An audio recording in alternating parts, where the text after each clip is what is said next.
Coach, I'm sure you see Anderson in practice do really great things on the offense. What's been the key to getting that to translate to the floor and the kind of production he's doing offensively over the last several games? I think him getting fouled helps us. I think it helps his offense. I think just categorically, any of our guys getting fouled helps us. It's somewhat, in truth, been an ever evolving process. Juice suspension and trying to figure it out. We made some adaptations to how can we score in the paint without just throwing it inside. And then I think when Henry got hurt this last time, obviously we have a void even more so. And I think Andy realized that. We haven't really changed necessarily, Travis, like the plays per se. But when Henry was out those 2 games, Andy just replaced him, so to say. And then Henry played 10 minutes at LSU and practiced 10 possessions the Friday before. And I just said, Henry, you play over here. Just let Andy do this because that's what he had been accumulating reps at. And then we did the same thing against Missouri. I don't necessarily think that that's why, but I do think that it has created. I think he scored 2 baskets against Missouri. And when you only score 15, those 2 are heaven. And so, but the free throws, I think that's a part of it too. And the confidence behind the three-point line as well. Yeah, he can shoot. I thought the one he shot over here in front of me, the problem with him shooting, and I know this sounds counter, but when he shoots, he needs to make it. Because if Henry's not in or Solo's not in, we ain't getting it. So you got to make it. When somebody else on our team shoots, there's a high probability Andy will get it. So when he shot that 3, he can make it, and he can shoot it. As you know, we want to shoot as many predictable shots as we can. There's 20 seconds on the shot clock. That was not a predictable shot by Andy. Not that he can't shoot, but what happens is he misses it. We're not going to get an offensive rebound, and they score in semi-transition a 2 on the other end. And we can't afford those swings. Buzz, how well do you know Chris Beard from the past? And then I imagine you thought at one point facing him as a league opponent would be next year, correct? Yeah.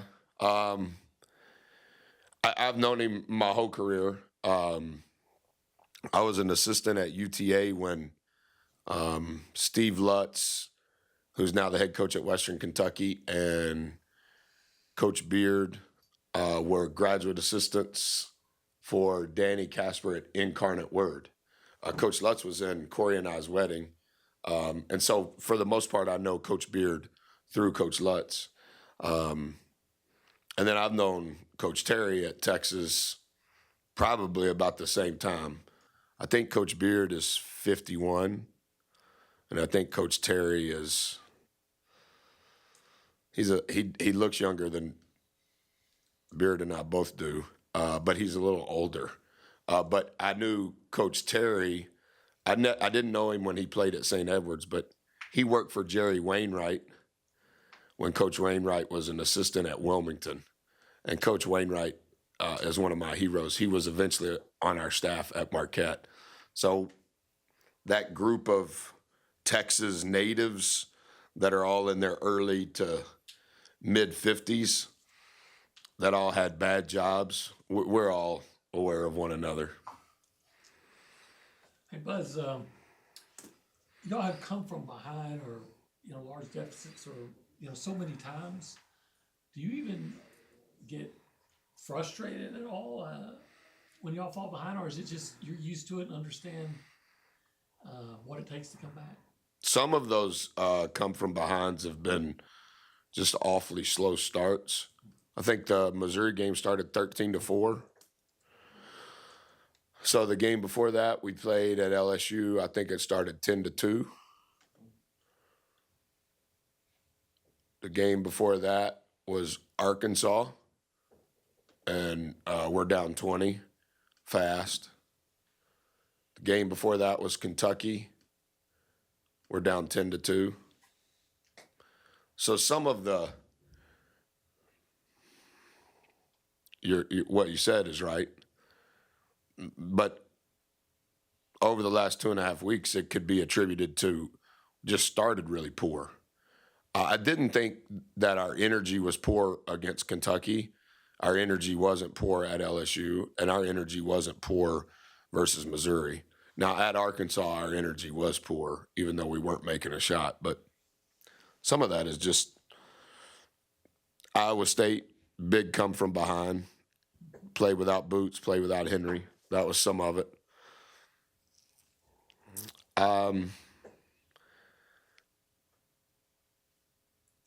I don't know how I should answer that. I guess I'm just kind of. I don't know if frustrated is the right word. Accustomed to is probably probably more accurate.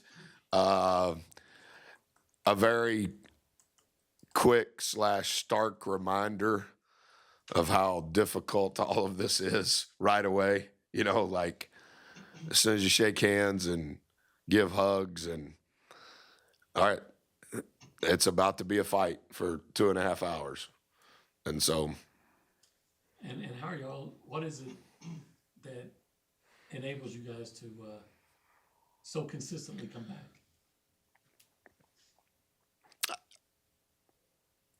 I love our kids, and I shouldn't say kids. I love our young men. I think they're built on the right things. I think it's really hard in 2024 to receive transparent coaching, transparent truth. And it's a credit to how they were raised. You can tell them the truth and they'll receive it. And I don't think that that's specific to men's basketball. I think that's across the country. I just think that we have a special group, and I think that they know that we care about them, and they know that we're telling them the truth, and we hold them accountable to what the truth is, and that's really hard. Do good shot blocking teams change the way that you kind of have to look at how you do things or how you teach things? I think what helps Ole Miss, obviously, they're the best. Number three is averaging as many blocks as he has offensive rebounds. That's like otherworldly.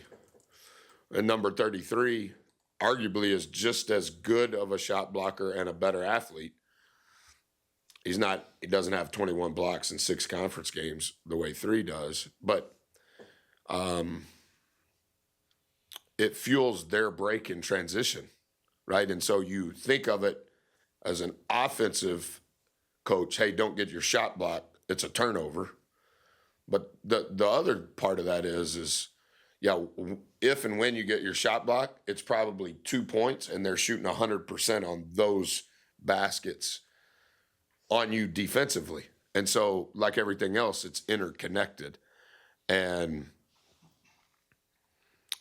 from a defensive standpoint, I would say they want to protect the rim, and everything is funneled to protect the rim, because for 33 minutes out of the game, 3 or 33 is going to be standing there.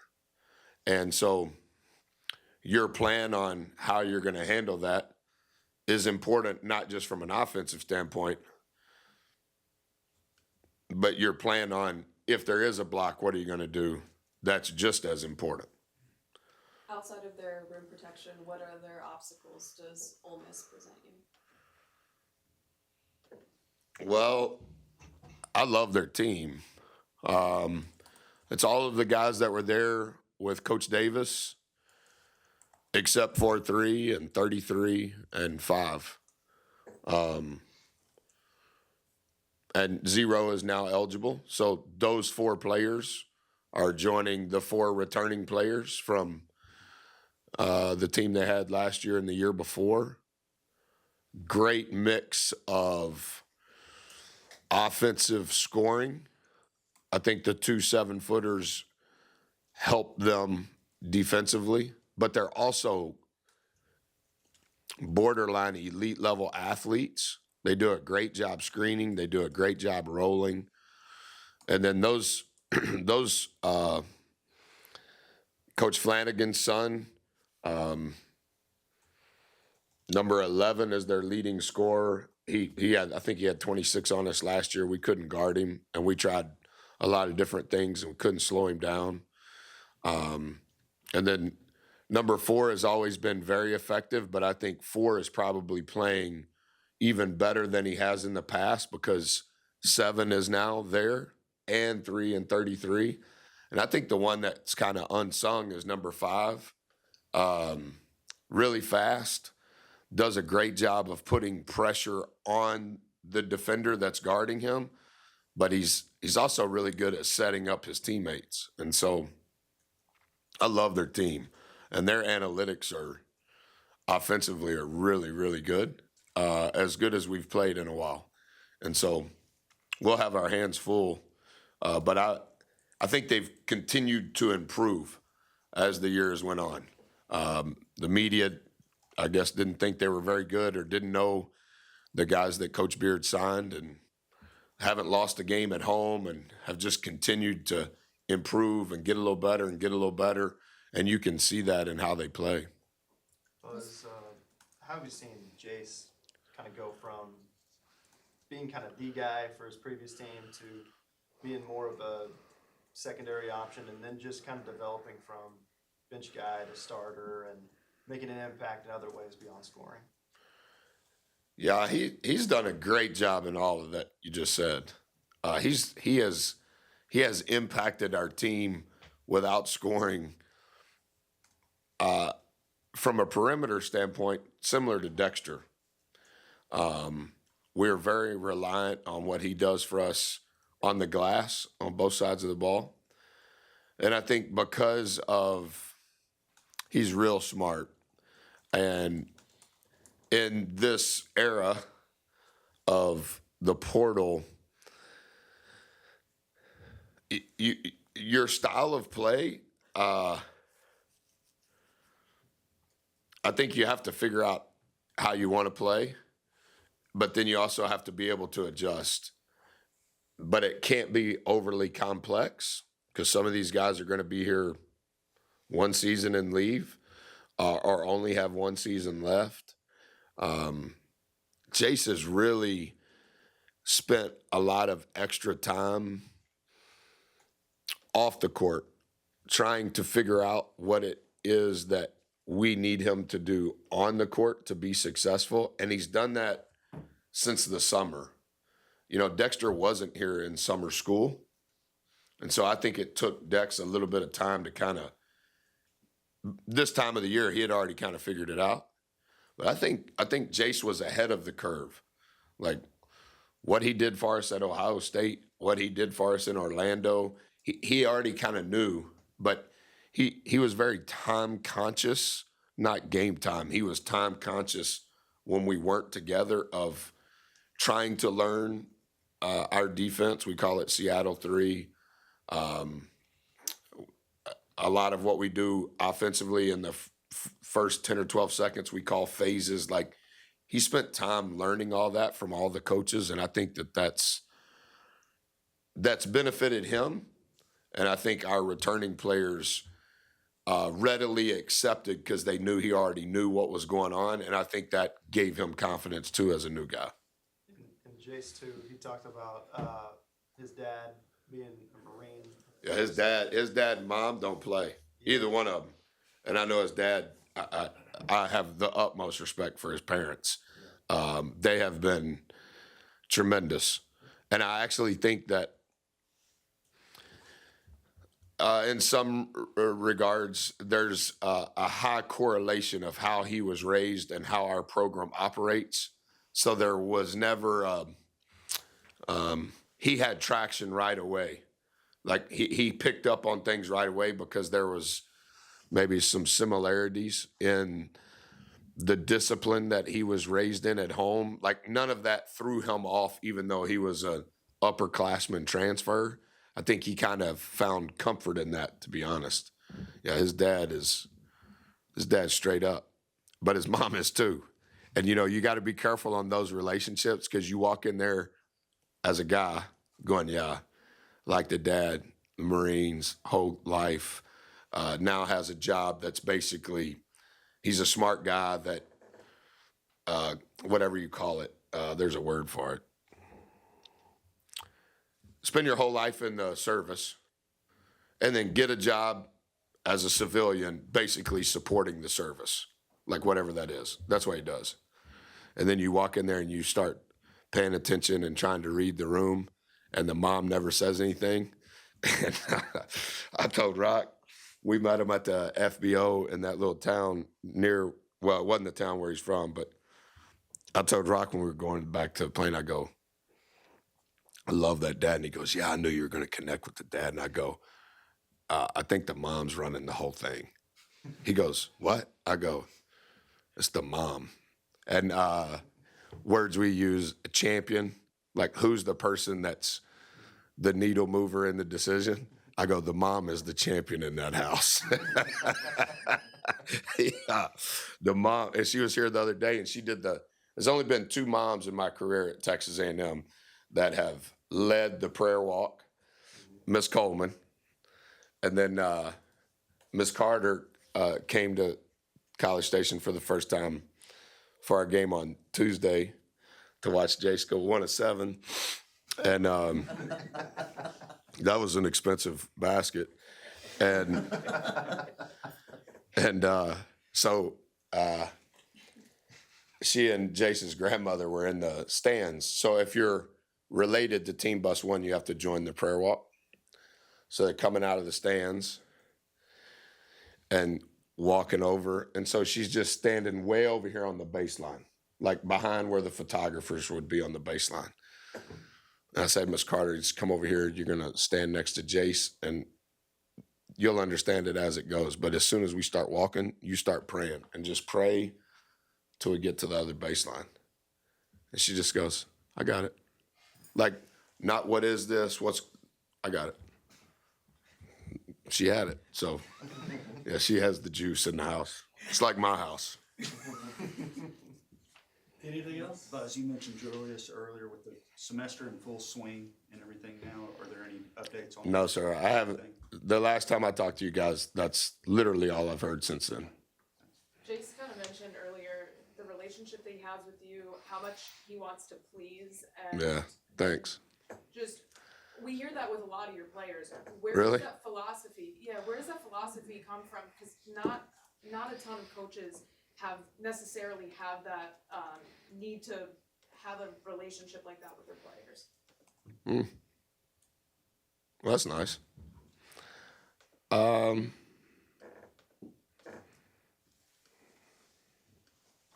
I love them.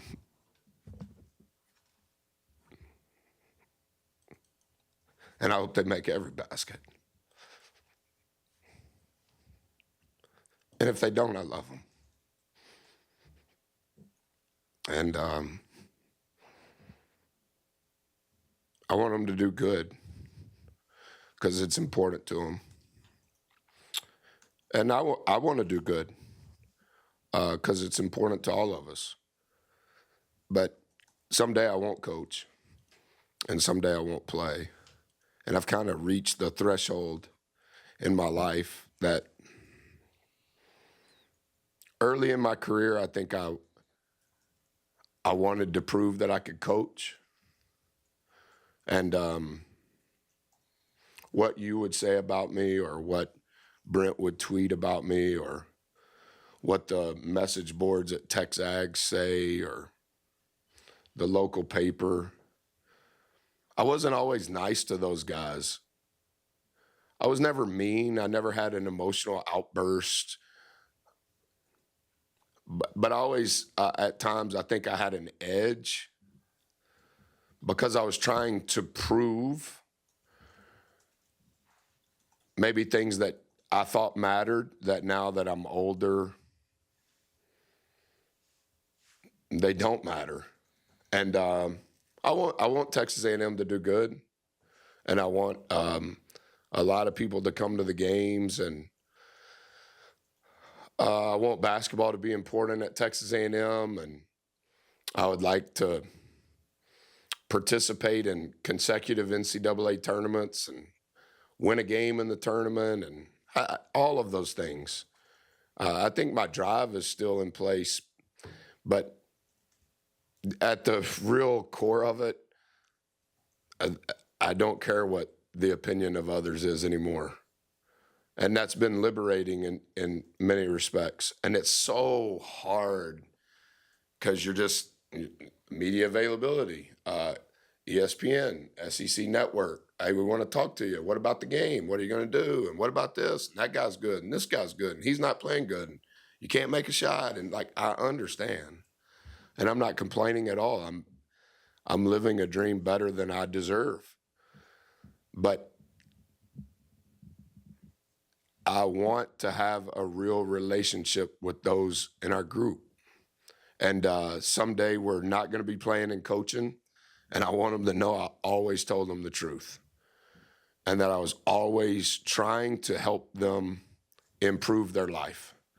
And can we use ball to be a microcosm of life? And I'm not trying to be holier than thou, and I'm not saying I have all the answers, and I'm not trying to be motivational. I'm not trying to be inspirational. I'm not trying to be coach of the year. No, just in my heart, I love Jace. I love what he's about. I love that he tries real hard. I love that he was one of 7 and kept trying. I like that because I'm a 1 of 7 coach. And so I didn't know our guys said that. I never tell our guys what to say in the media. We don't hire media trainers. I don't bring in people and pay them and say, talk to them and let them know how to talk to you guys. No, tell the truth. Tell the truth to you. Tell the truth to me. Tell the truth to your mom. So I appreciate him saying that. Thanks for asking. That's a wrap. Thank you. All right, man. Was-